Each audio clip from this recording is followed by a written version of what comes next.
Hey everybody, welcome back to my channel. Today I'm going to be showing you how I set up my June bullet journal. And let me tell you, this is totally out of my comfort zone. You will see that I struggled through this, and let's just say typography is definitely not a strength. So I'm doing my front cover, and I just thought I would do something simple and something cute. You'll see that I add some fruit. It's supposed to be a kiwi, a orange, and a watermelon. So hopefully that translates.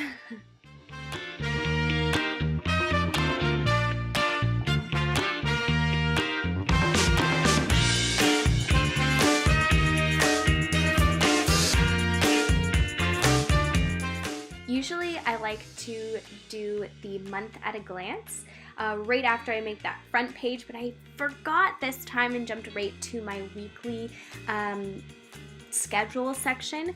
So I'm making the calendar overview right now, and I'm just counting out 6 dots down and 6 dots across for each little square box. And I like having this calendar to put any big events or birthdays, things that I can just quickly glance at a calendar and see, and also lets me know what day it is in the month.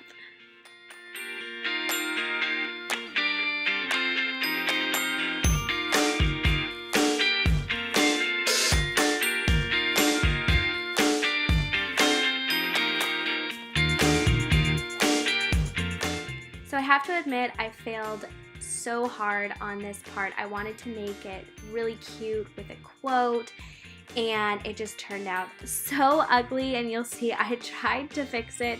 I'm really embarrassed, but I don't want to redo it because I don't think that it will turn out. So I tried. To be honest, this is probably like the least used page in each month when I'm looking at my bullet journal, only because I pretty much focus on what I have that week, and I only look at this calendar if I'm writing an event or if I'm trying to remember what day it is. So I don't feel that bad, but I'm pretty embarrassed that I'm showing you this. And I took the quote, "A flower does not think of," I'm reading it, competing,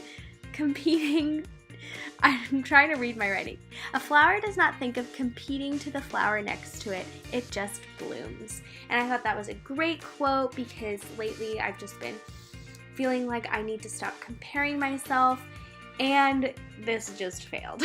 As you can see, it had a bad start and there was no fixing it at that point. I tried to do some flowers and I was like, this is ugly. So you will see I end up covering it up, which isn't much better, but at least I can't see it. Also, I just added my March goals. I like to have all of my monthly goals that I try to hit on that page, and I kind of know where I'm tracking them. This is how I tried to fix that part. It was the best that I could do. Let's just say that.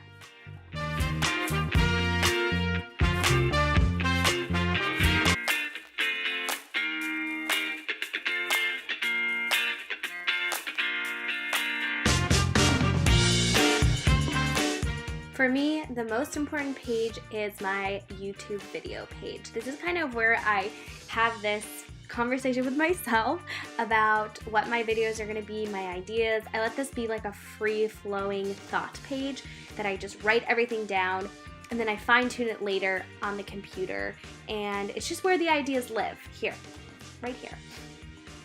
Moving on to my week at a glance, this was something that was a new kind of layout for me that I thought I would try, and it's cute. I don't know if it's going to fit all my needs. I'm still trying to figure out what my needs are when it comes to bullet journaling, because if you go through my bullet journal, I have a lot of just jibber jabble on different pages, and I want it to be more organized, and I'm still trying to figure out what my best strategy for that is. So I'm just making these cute square boxes that I'll add a little color to, and it doesn't give a ton of room for you know, writing stuff on each day, but it gives enough. And then I also have the this week, so important things that I need to remember for this week, and things to be wary of when I'm looking at next week. So I have that next week section.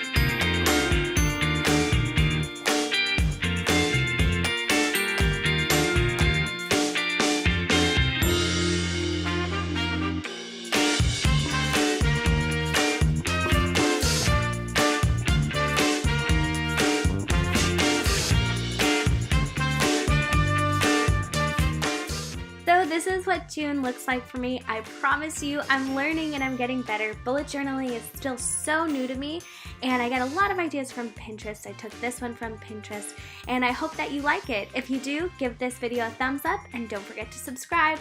I'll see you next time for another video. Bye!